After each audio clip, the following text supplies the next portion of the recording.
Today's story is about a fiction writer who used her own life as inspiration for her books. However, as she would find out, some stories are better left untold.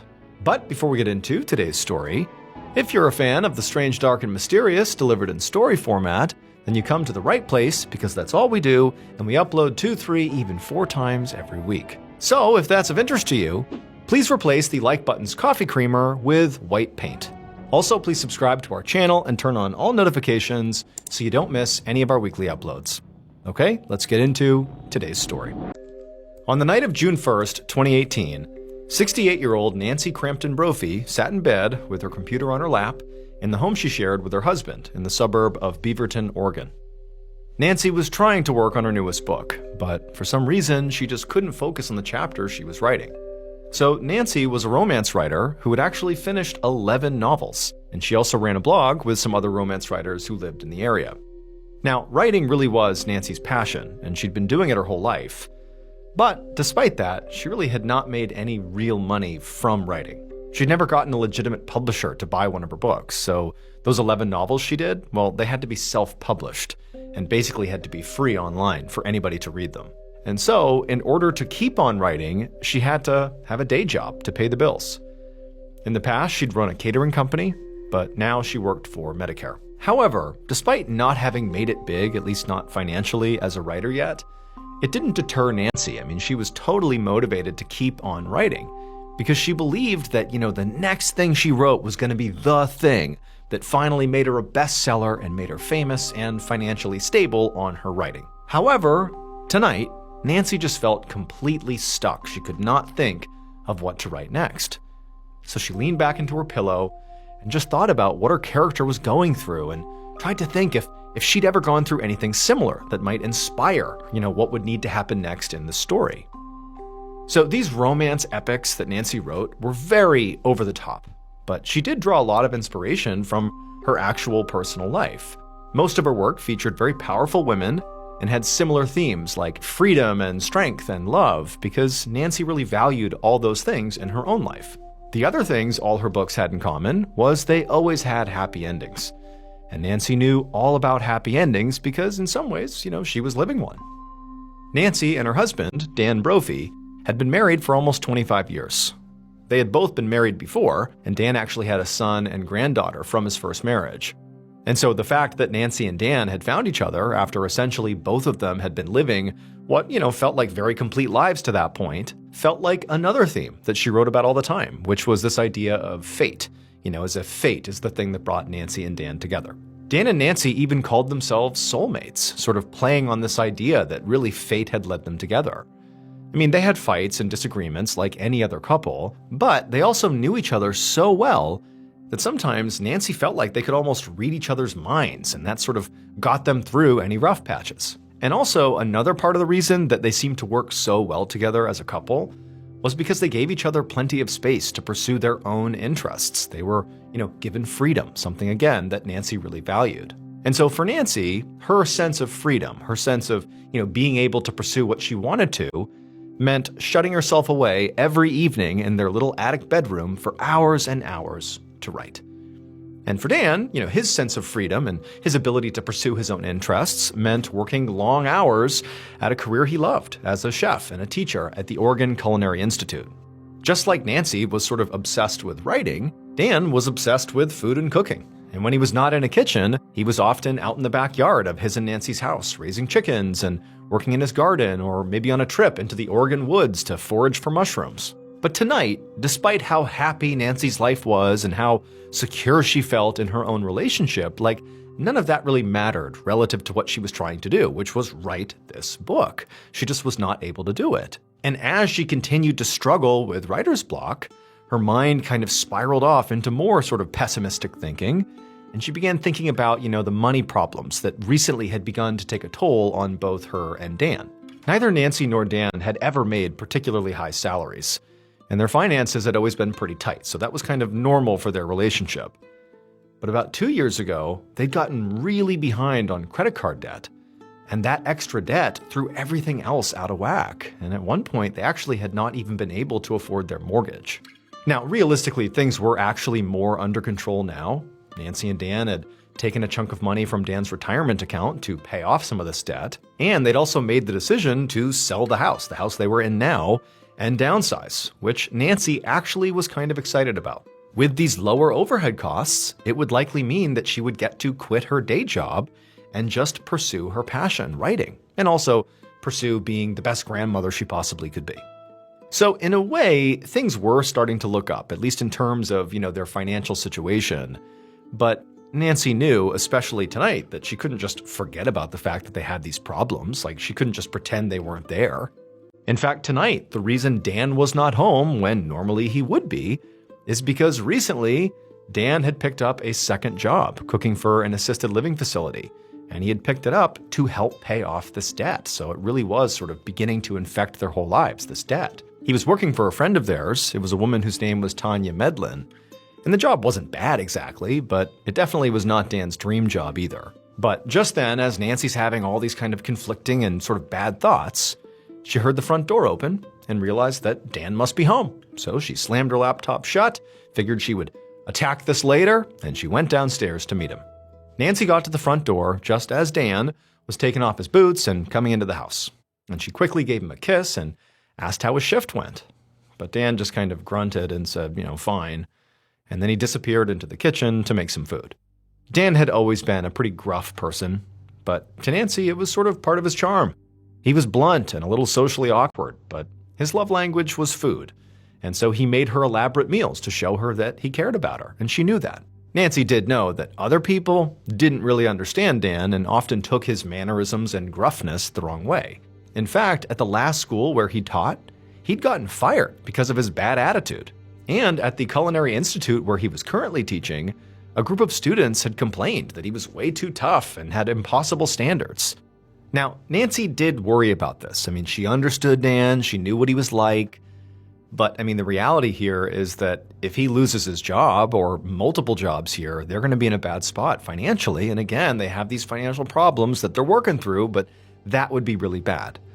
And then also, on top of that, this was sort of buried in the back of Nancy's mind, is she had this fear that, Dan was going to upset the wrong person. It just seemed like he kind of made people mad everywhere he went, and who knows? A student could snap and try to hurt him. And so maybe it was just the stress kind of coming through as she can't write and they have money problems. But on this night, she just had this feeling of like, I hope he's going to be okay here. I hope he isn't going to make more people mad and jeopardize his own safety. And so Nancy goes to Dan in the kitchen and she kind of tries to lighten the mood and just ask him how the day went, nothing too crazy. But she noticed that Dan's attitude was really bad. Even by his standards, he was really being quite rude. And Nancy knew that very likely the reason for this is because he had to work the second job because they were in debt. And so Nancy tried to be understanding, but as Dan got grouchier and grouchier over the course of the next few minutes, Nancy just started to feel like he was being rude to her and it was totally unnecessary. And it's like, she's in this with him. Why are you treating me so badly? Eventually, Dan finished making his snack and it was big enough that he put some on a plate for Nancy as well and he handed it to her. And this made Nancy smile, even though she was kind of annoyed with Dan. Because it felt like, oh, the old Dan's back. Giving me food is his way of showing me he loves me. And so they ultimately sat down together and they ate and they chatted a little bit before Dan said, I'm tired, I'm going to bed.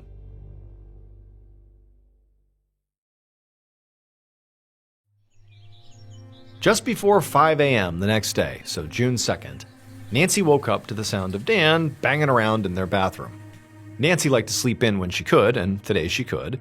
But Dan, he couldn't, because he had a lot to do that morning, so he was up. That day, he had to go to his school, the Oregon Culinary Institute, to set up the classroom before his students got there, and then also teach that day. And then before that, he also had a list of chores that he did around the house before work, like feeding his chickens. Nancy tried to fall back asleep, but Dan, frankly, was too loud. And at this point, she was kind of back in some negative thought loops, and she couldn't sleep. And so she laid there, and she began thinking in particular of all the negative thoughts about the book, that she just couldn't continue to write this book. It was like she really had writer's block, and she had not really experienced that in previous novels. This one was just really, really challenging. And so after tossing and turning for a few more minutes, feeling really frustrated, she decided she would just get up and go take a drive and just clear her mind. This was Nancy's go-to. Whenever she needed to work out a storyline or plot hole, she would just hop in her car and drive around and just kind of let her thoughts wander. And this morning, she knew exactly where she wanted to go. She wanted to go to this very beautiful neighborhood with streetcar tracks and tree-lined roads in the nearby city of Portland. So up and out of bed she got. She found Dan in the bathroom and said bye to him, and then she went outside, got in her car, and she was off. Less than 20 minutes later, and Nancy was in Portland. In particular, she was in the neighborhood that she thought was beautiful, and it was this area near a place called Washington Park. And so it's got beautiful foliage, and there's all these beautiful homes, and it's just this wonderful area. And she's driving around, just kind of looking out the window, enjoying herself. And then she had this sort of pang of jealousy, because Dan's school, where he worked, was roughly in this area. And so he got to go through here every morning, and she suddenly felt like, man, I wish I could do that. However, as she continued to drive around Portland, she began to see other sides of the city that she herself did not necessarily think were so great. In particular, she drove through an area where there were all these tents on the streets, where people who were displaced or potentially homeless, that's where they were living. And, they were making the best of it, but from her perspective, this represented danger. And in fact, there'd been a whole lot more drug and criminal activity in this area lately that sort of coincided with more and more of these tents popping up around town. And this had actually really bothered Dan. He was worried about this. However, the way Dan had responded, ultimately, beyond just telling Nancy about his concerns, is he had recently started this outreach program where he took extra food from his school and he gave it to a local church to help feed the homeless. Now, Nancy and Dan both thought this was a great idea, and it seemed like, giving back in that way was exactly the right way to respond to what really amounted to a homelessness crisis in the city. But for Nancy, who worried about Dan, she couldn't help but feel like, I kind of wish he wasn't really getting involved. Like, I don't really want him in this part of town. I want him home and safe, or just at his school and safe there. And she just had this growing sense of dread that something was going to happen to Dan. But as Nancy is having seemingly like 10 thoughts all at once in all different directions, she suddenly has an epiphany. She has this moment of absolute clarity about how to write her book. It was like all these elements came together and were showing her the way. And so in an instant, she turned back around and she drove back home to get to work. When Nancy got back to her house, she saw that Dan was already gone, which meant he was off to work at the Culinary Institute, which meant Dan was sort of, back into the dangerous part of town, potentially, surrounded by these homeless people that could potentially harm him. At least that's where her head was going. But she told herself she needed to focus. She needed to just do the writing while she had this moment of clarity. And so she rushes up to her bedroom and she spends the next 2+ hours just writing nonstop. But then at around 10 a.m. that morning, her concentration was broken when her cell phone rang. And when she answered it, she was very surprised to hear one of Dan's colleagues from the Institute on the other line. And the colleague sounded totally frantic, and she told Nancy that Dan was not at the school, and she had heard there was a shooting at the school this morning. And so she was just worried about Dan. She had to make sure he was okay. She said she had tried to call Dan to see what was going on, but he hadn't answered, and so she was hoping that Nancy would know where he was. When Nancy heard this, it was like immediately her mind exploded with all the worst possible case scenarios that could be playing out here. But, she took a deep breath and tried to stay calm, and she told this colleague, although she was not confident this was true, but she told the colleague, likely Dan is just in the middle of a lesson, and that's why he's not picking up his phone. He's probably just fine. The colleague sort of agreed and decided they would sort of wait and see if maybe Dan got back in touch with them. But as soon as Nancy hung up the phone, she threw her laptop aside and ran downstairs and turned on the TV. And as she was flipping through channels looking for the news to find out more about the shooting, she also grabbed her phone and called Dan. But it rang and went to voicemail. So she hung up, she tried it again, but again he didn't answer, and so she texted him.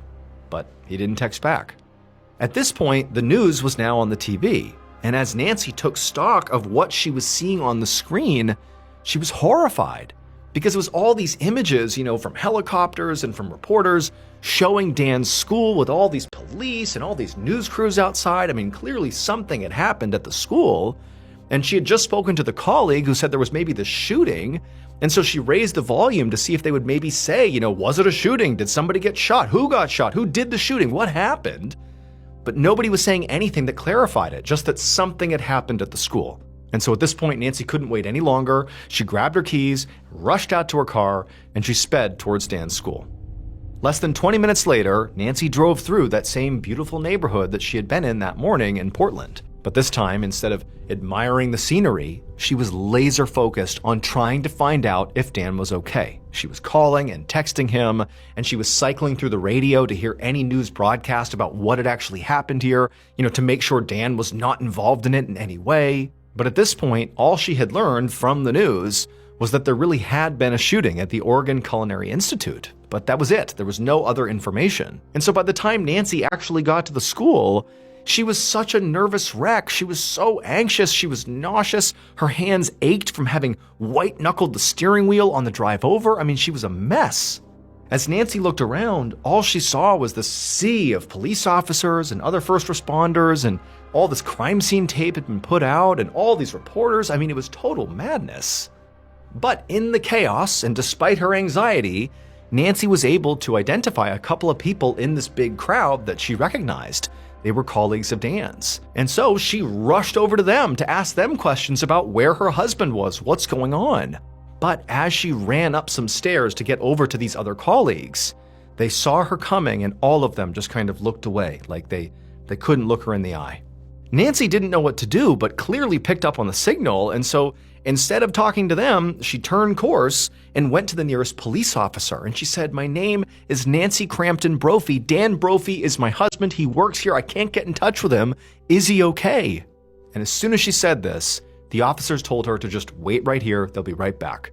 And then Nancy, she's standing there as these officers leave, and they come back with these two other men who are wearing dark suits. And those men walk up to her, and they introduce themselves, and they say, "Nancy, we're homicide detectives," and that her husband, Dan Brophy, was the man who was shot on campus, and that he was dead.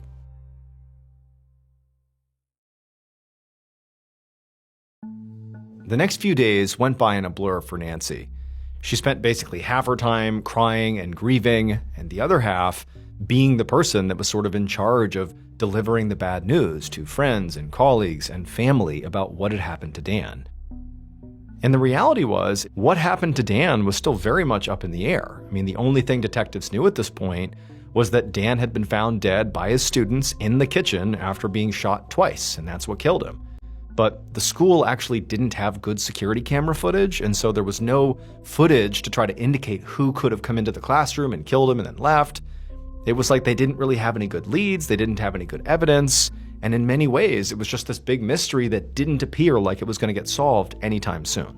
Now, Nancy certainly had her own theory. I mean, she felt like she knew Dan rubbed people the wrong way, and she always had this kind of, basic concern that he was going to make the wrong person mad and they were going to just snap and hurt him someday, and that was definitely a worst case scenario, but here she is, her husband's been killed, he's been shot to death. And so that's what she thought had happened. Maybe it was a student who went crazy and snapped and killed him, or the fact that there was this, burgeoning homeless crisis in Portland, and that he was often, or at least recently, interacting with homeless people, and she kind of equated that to being in danger due to the rising drug and criminal activity that was popping up in Portland. And so she had this theory that, basically he had rubbed shoulders with the wrong people, and they had killed him over it. She had no way to prove it, but that's what she thought. But instead of really dwelling on what happened to her husband, the reality is over the couple of months following her husband's death, Nancy's life basically fell apart. She wasn't able to focus on anything. It was like her mind had gone blank. It was so traumatic what had happened to her. And so as a result, she couldn't write, so she didn't do any writing. And she also couldn't work. She had to quit her day job because she just could not concentrate on anything. Eventually, Nancy did decide that she would go through and try to sell the house, basically do the plan that she and Dan had thought of to sell it and downsize to get rid of some of this debt. But then she discovered her name was not actually on the deed to the house, and so she couldn't sell it because it technically really wasn't hers. And so now the bank was likely going to foreclose on it because she couldn't afford it. And so again, Nancy's life is just completely upside down. She's totally in debt. She's facing financial ruin. Her husband's been killed. The police have no suspects, no leads. It seems like the case is just going to go cold. And so Nancy just didn't even know what to do. I mean, she was surrounded by friends and family that were there to support her, but there was nothing that anybody could reasonably do to lift her out of this horrible situation she was in. Fast forward to September 5th. so 2 months after Dan had been killed. And Nancy was on her way back to her house, the house that she still couldn't sell, and she had by this point sold a lot of stuff inside of the house just to pay the bills. And she still wasn't working, and she had tried writing a little bit, but still it was like her mind was just blank at this point from all the trauma. And she's on her way home from some errands, and she pulls into the driveway, and as she gets out of her car, she hears another car pulling behind her, and she turns and she sees it's a police cruiser. Now, she had had several interactions with police pretty much immediately following the death of her husband, but for the most part, she didn't really see police officers all that often. And so these 2 detectives get out of the vehicle and they walk up to Nancy. And so Nancy, she's looking at them expectantly, like clearly this has to do with Dan. Why else would you be here?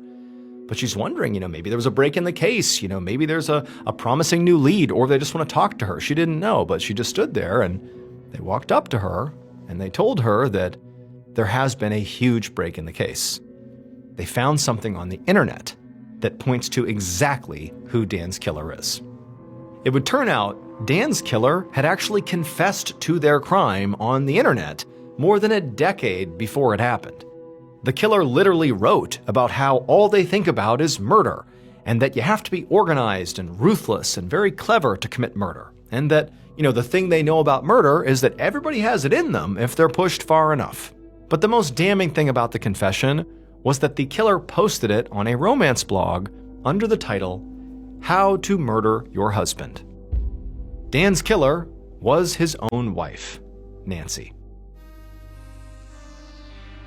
After she wrote that blog post, Nancy would spend the next 10 plus years writing romantic thrillers about powerful women who fell in love and then murdered their enemies. Now, to be clear, Nancy really did love Dan, and she did think they had this beautiful life together.